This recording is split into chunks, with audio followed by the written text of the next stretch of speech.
Halo, selamat pagi. Ketemu lagi dengan saya, Ilma Indrasi Pratiwi, di mata kuliah Pengantar Manajemen Pariwisata ya. Hari ini kita masuk ke pertemuan ketiga. Sehari ini saya akan membahas mengenai proses dan fungsi manajemen pariwisata dan hospitality. Kelas ini saya mengajar bersama Ibu Dewi Turgarini. Nah, ini topik bahasan hari ini ya. Pertama adalah saya mau bahas mengenai peran manajemen, lalu prinsip-prinsip manajemen, juga jenis usaha pariwisata.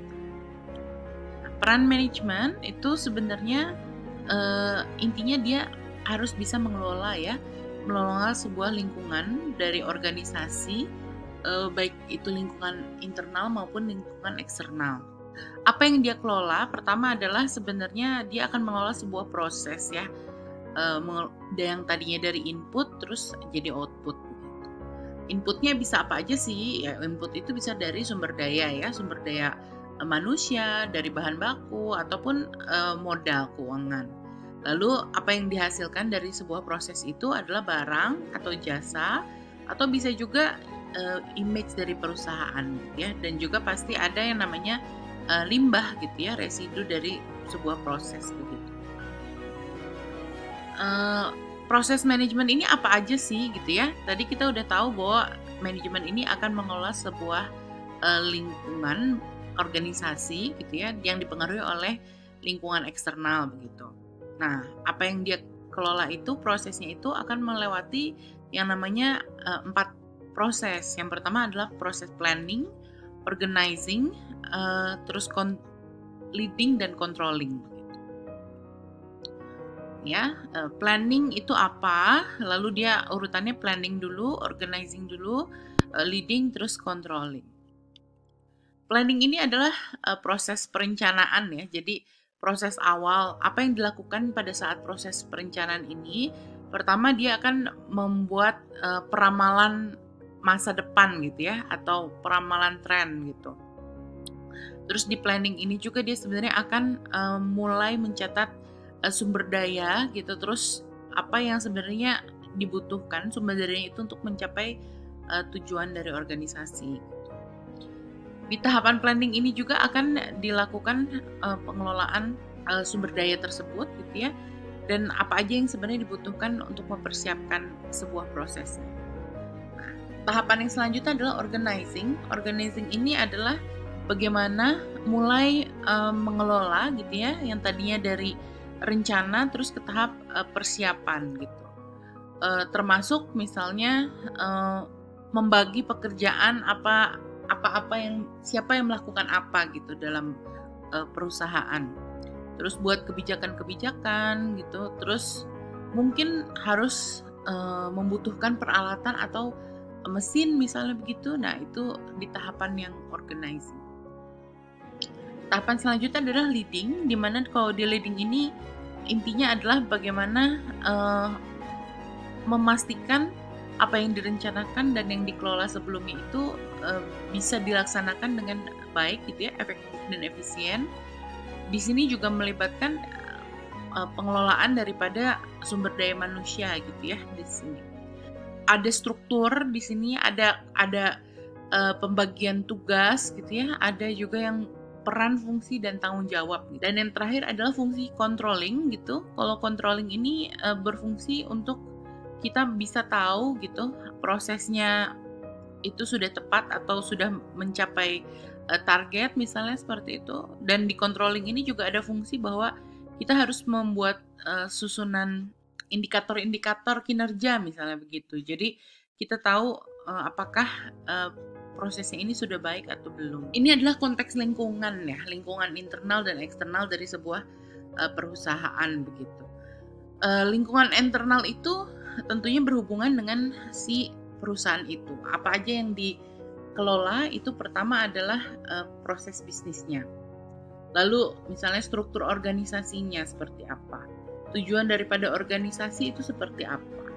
Lalu budaya perusahaan itu gimana nih kita mau bangun gitu. Terus juga berhubungan dengan pembagian kekuatan di dalam perusahaan. Terus misalnya teknologi apa yang digunakan, sumber daya keuangannya bagaimana, terus orangnya siapa yang ingin kita libatkan gitu. Dalam sebuah proses manajemen itu kita akan mengelola tadi ya, planning, organizing, leading, and controlling. Manajemen itu kalau dari minggu lalu kita tahu bahwa apa yang dia kelola itu akan berhubungan dengan hal internal dan eksternal. Kalau di internal itu yang berhubungan dari di dalam organisasinya, lalu kalau yang eksternal itu sebenarnya terbagi dua, lingkungan mikro dan makro. Kalau lingkungan mikro itu berhubungan dengan persaingan, sedangkan makro adalah lingkungan-lingkungan lain yang mempengaruhi.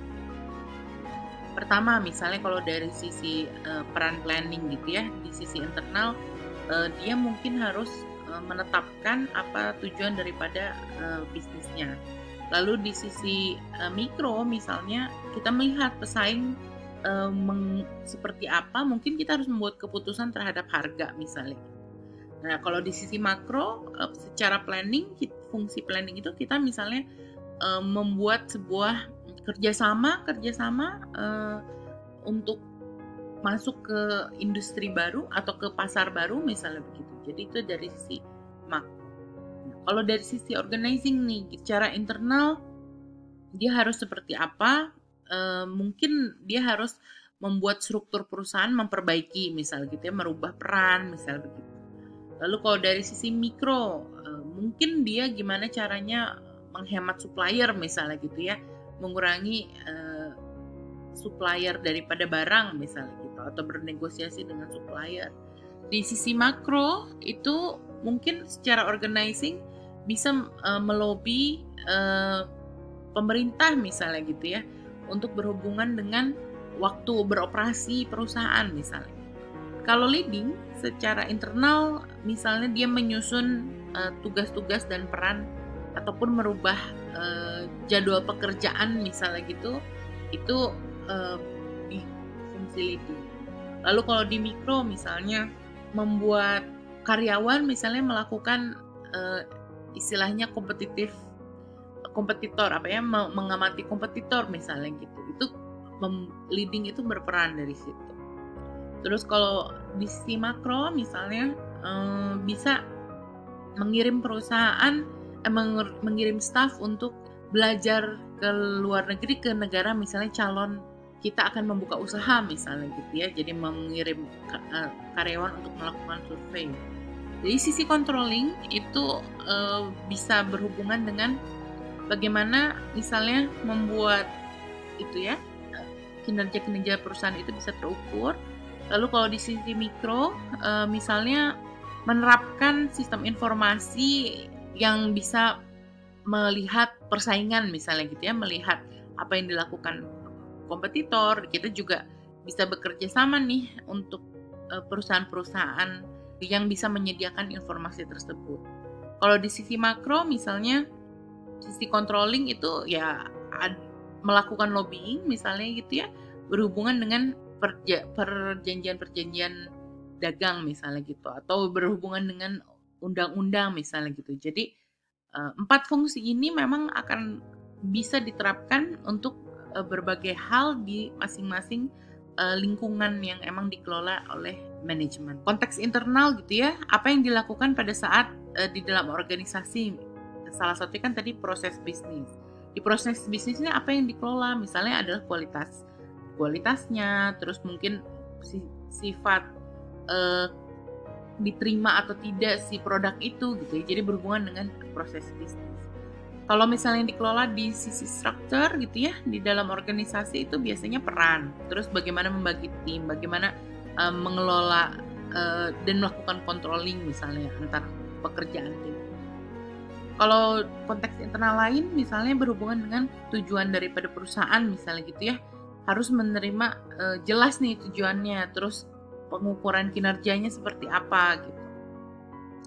Di sisi budaya perusahaan misalnya, gimana caranya membuat perusahaan itu lebih kuat, terus lebih terintegrasi, karyawan lebih termotivasi gitu. Sisi power gitu ya, berhubungan dengan gaya kepemimpinan, berhubungan dengan struktur perusahaannya seperti apa gitu ya. Jadi akan berubah, akan berbeda-beda. Lalu berhubungan dengan teknologi apa misalnya digunakan, terus tepat guna atau tidak gitu ya. terus di mana itu mau diaplikasikan, itu juga mempengaruhi keputusan-keputusan manajemen. Lalu keuangan gitu ya, misalnya yang dikelola adalah berhubungan dengan ketersediaan sumber daya keuangan, terus juga mungkin juga berhubungan dengan tingkat suku bunga gitu ya, yang akan kita ambil kalau misalnya kita mau melakukan pinjaman. Lalu kalau berhubungan dengan konteks internal lagi adalah berhubungan dengan orang gitu ya, di dalam perusahaan adalah mungkin kemampuannya, terus hubungan antar pekerja itu seperti apa. Ini ada beberapa model-model manajemen ya. Jadi sebenarnya model-model manajemen ini adalah bagaimana proses pembuatan keputusan yang berbeda-beda antar model-model. Misalnya ada typical manajemen itu yang sebenarnya dia memilih rational goal. Artinya ya dia akan memilih keputusan-keputusan itu yang bisa dipertimbangkan secara rasio gitu ya, secara rasional, untung rugi seperti itu. Tapi ada juga model-model manajemen yang dia lebih mengedepankan secara proses. Jadi internal proses model itu jadi dia lebih beranggapan bahwa proses yang baik akan menghasilkan hasil yang baik. Jadi internal proses model dia akan membuat indikator-indikator pada setiap prosesnya gitu. Terus model-model manajemen lain itu yang berhubungan dengan human relations model. Kalau human relations model itu dia akan mengutamakan bagaimana antara karyawan juga berhubungan juga melihat bahwa konsumen gitu ya. Jadi hubungan antar manusia yang terlibat dalam perusahaan itu menjadi sangat penting dalam jenis model manajemen yang seperti ini. Jadi gimana organisasi culture organization ini terbangun gitu ya, akan mempengaruhi karyawannya, terus hubungan antara leader dan subordinates gitu ya. Jadi antara bosnya sama anak buah tuh sebenarnya bagaimana yang dikembangkan gitu ya. Jadi sangat-sangat mengutamakan hubungan itu. Terus juga kalau berhubungan sama konsumen seperti apa, konsumen itu berhubungan dengan perusahaan kita misalnya gitu. Jadi itu tipikal manajemen yang human relations. Nah, ada yang satu lagi adalah berkaitan dengan open system model. Jadi dia punya pendekatan yang adaptif sekali dengan kondisi-kondisi yang ada gitu ya. Itu open system model seperti itu. Tujuannya apa? Intinya tetap sama supaya dia bisa mencapai apa yang ditargetkan oleh perusahaan juga gitu ya. Jadi ini macam-macam model manajemen. Nah, sekarang kita akan masuk ke prinsip-prinsip manajemen yang sebenarnya biasanya dipakai untuk supaya bisa mencapai tujuan perusahaan. Pertama adalah pembagian kerja gitu ya. Jadi dalam manajemen itu penting untuk melakukan pembagian kerja. Prinsipnya ini berpikiran bahwa setiap orang itu kalau kerjaan itu dibagi-bagi sesuai dengan spesialisasinya, maka semakin juga orang akan efisien dalam bekerjanya gitu ya. Nah, ini salah satu prinsipnya gitu ya, division of work, pembagian kerja. Otoritas dan tanggung jawab gitu ya. Kalau di sini prinsipnya adalah pada saat kita membagi pekerjaan gitu ya, akan memberikan kewenangan gitu dan juga tanggung jawab terhadap orang gitu. Jadi dalam manajemen ini yang dikelola juga. Disiplin gitu, kalau misalnya prinsip disiplin ini intinya ya supaya target tercapai maka kita harus punya tahapan proses yang memang harus dilalui dan harus diikuti. Ya, kesatuan komando. Jadi ini juga termasuk peran daripada leader gitu. Dengan adanya kesatuan komando, maka dia juga akan menghindari adanya konflik-konflik. Kesatuan arah gitu ya. Jadi satu arah semuanya. Bedanya sama komando, kalau komando itu kan lebih kepada lead ya. Kalau misalnya direction ini lebih kepada visi gitu ya. Lebih kepada arah bagaimana perusahaan ini maunya seperti apa.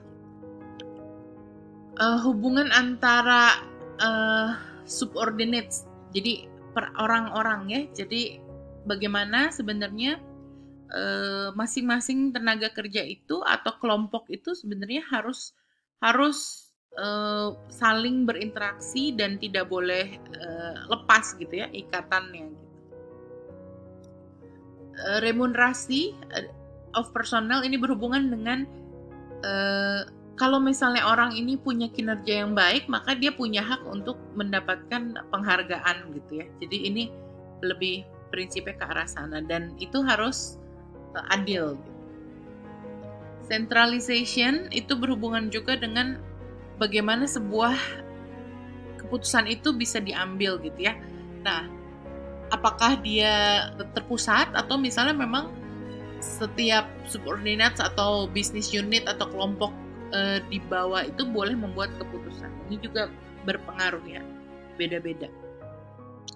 Scalar chain ini berhubungan dengan bagaimana sebenarnya tugas itu memang semua diemban oleh setiap pihak di dalam perusahaan, baik itu yang dari bawah sampai ke topnya gitu. Jadi karena pekerjaan itu akan bersifat linear gitu ya, saling berhubungan. Walaupun beda-beda dia punya level kewenangan, tapi sebenarnya semua pekerjaan itu berfungsi untuk satu tujuan. Order atau perintah ya. Jadi bagaimana sebenarnya sebuah manajemen itu juga harus mengeluarkan itu ya, perintah-perintah supaya mencapai tujuannya. Equity ini berhubungan dengan bagaimana kepemilikan gitu ya, rasa kepemilikan itu dimiliki oleh manajer ataupun bawahannya gitu. Jadi semua itu sebuah perusahaan itu harus memiliki rasa stability of turnover of personnel adalah bagaimana sebuah perusahaan itu atau manajer itu harus bisa membuat orang ini merasa betah gitu ya di dalam perusahaan tersebut. Inisiatif itu berhubungan dengan prinsip bahwa semua orang itu harus punya inisiatif, harus punya rasa ide-ide baru gitu ya terhadap kondisi di dalam perusahaan, dan itu yang memang harus dikembangkan oleh seorang manajer. Ini yang terakhir adalah esprit de corps, gimana supaya semua orang yang ada di dalam organisasi itu bisa bekerja sama bersama dan tercipta hubungan yang harmonis gitu. Berkaitan dengan komponen-komponen yang terbagi antara technical system dan social system yang sebenarnya akan bisa berpengaruh di dalam organisasi gitu. Pertama yang disebut dengan technical system itu apa aja sih? Biasanya adalah material gitu ya. Terus tahapan-tahapan dalam operasional, terus mungkin lokasi fisik dari barang misalnya gitu. Terus yang dikelola juga berhubungan dengan gedung-gedung dan fasilitas-fasilitas gitu ya, sarana prasarana. Terus berhubungan juga dengan perawatan misalnya gitu yang artinya technical system. Ada juga yang berhubungan dengan social system dalam manajemen itu yang harus dikelola. Misalnya adalah kapabilitas daripada tenaga kerja, terus kebutuhan-kebutuhan mereka. Apakah itu kebutuhan sosial, kebutuhan psikologikal, dan hubungan antar pekerja. Terus mungkin kesempatan untuk belajar, komunikasi, dan bagaimana desain pekerjaan itu diselesaikan. Nah, ini hal-hal yang dikelola gitu. Jadi tidak hanya yang sifatnya teknis, tapi sebenarnya juga yang sifatnya sosial. Ini dua-duanya harus dikelola supaya menciptakan itu interrelationships gitu. Jadi kalau misalnya sosialnya dikembangkan, teknikalnya juga dikelola gitu, itu dua-duanya akan menghasilkan hal yang baik gitu ya buat perusahaan. Sekarang kita akan masuk ke dalam lingkup manajemen gitu ya. Lingkungannya tadi mungkin sebenarnya sudah sedikit dibahas bahwa ada yang namanya lingkungan umum atau makro gitu ya. Ada yang namanya masuk ke lingkungan persaingan atau mikro, dan lingkungan internal gitu ya.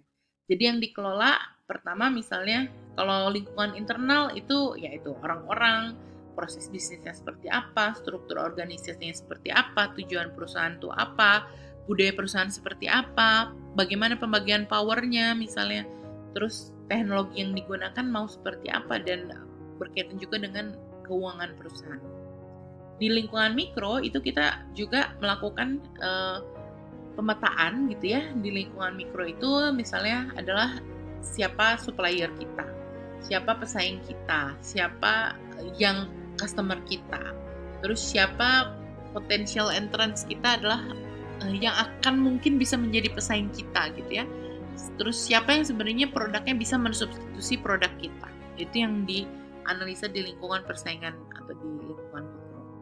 Nah, kalau di lingkungan makro itu kita juga harus menganalisa yang namanya PESTAL gitu ya, political, environmental, socio-cultural, ekonomi, teknologi, dan legal gitu. Jadi itu PESTAL. Ini berhubungan dengan budaya dan kinerja perusahaan. Itu sebenarnya dalam perusahaan itu, kalau misalnya kita mengembangkan budaya perusahaan, maka akan juga bisa meningkatkan kinerja. Kurang lebih sebenarnya seperti itu. Apa sih yang sebenarnya di dalam budaya yang perlu dikelola itu? Misalnya ada power, pembagian kekuasaan gitu ya. Role itu pembagian peran. Task adalah berhubungan dengan tugas-tugas. Juga hal-hal itu juga sebenarnya akan dipengaruhi oleh budaya masing-masing perorangan gitu. Jadi person culture-nya. Nah, itu yang perlu dikelola untuk bagaimana menghubungkan antara budaya dan kinerja gitu ya. Ini lingkungan persaingan, atau tadi sebenarnya ini masuk ke dalam lingkungan mikro gitu ya. Kita bisa pakai teorinya Michael Porter's 5 Forces gitu, bahwa ada 5 yang dikelola di sini. Pertama adalah kita tahu harus menganalisa persaingan antar perusahaan misalnya. Terus kekuatan tawar supplier, kekuatan tawar pembeli, potensi pendatang baru masuk ke industri. Lalu satu lagi adalah ancaman barang substitusi. Ini pengaruh lingkungan makro, itu PESTAL itu ya, political, economic, socio-cultural, teknologi, environment, and legal. Ini stakeholder, ada yang orang ingin tanya stakeholder tuh siapa aja, biasanya dibagi-bagi ya. Ada yang namanya shareholder. Shareholder ini adalah pemegang saham. Stakeholder yang lain adalah customer kita pasti ya. Terus pegawai kita, employees. Terus supplier kita. Terus pemerintah itu stakeholder kita. Terus lenders gitu ya. Lenders ini orang yang meminjamkan. Jadi mungkin dari bank atau apa ya. Jadi itu lenders. Ini adalah stakeholder dari perusahaan. Nah, ini saya akan masuk ke dalam pembahasan mengenai jenis usaha pariwisata. Pertama sebenarnya usaha pariwisata itu ada yang bisa bentuknya perusahaan perseorangan ya. Banyak yang contohnya nih sebenarnya kalau perusahaan perorangan ini banyak. Intinya di dalam perusahaan perseorangan pemiliknya itu akan bertanggung jawab penuh atas semua kegiatan termasuk risiko usahanya. Terus ada juga firma. Firma ini biasanya kerjasama antar 2 orang atau lebih gitu ya. Terus masing-masing juga punya peran yang hampir sama. Biasanya tuh banyak yang disebut kayak gini tuh firma.